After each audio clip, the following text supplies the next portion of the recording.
Dans le sillage de la tenue le 25 avril prochain de la Journée mondiale de lutte contre le paludisme à laquelle prendra part comme chaque année le Gabon, le programme national de lutte contre le paludisme a échangé ce matin avec des journalistes au cours d'un café de presse pour susciter l'adhésion des populations aux stratégies mises en place au niveau local. Vu les résultats que ça a donné déjà dans notre pays, autant lorsqu'il y avait des financements suffisants du Fonds mondial, les résultats qui sont obtenus dans certains pays qui ont quand même réussi à éradiquer le paludisme nous laissent espérer que si les conditions sont réunies,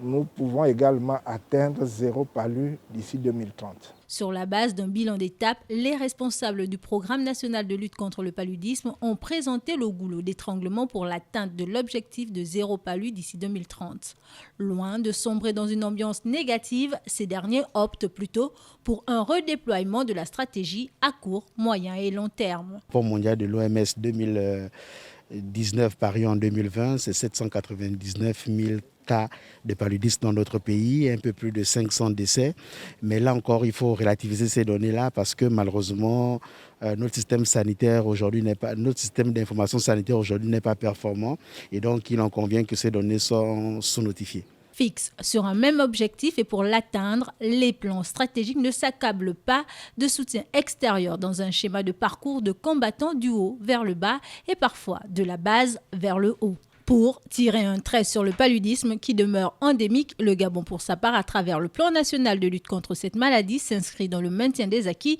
avec ce thème « Zéro palu, je m'engage » qui revient une fois encore cette année et plus encore avec ce slogan « Des actes, des actes, des actes ».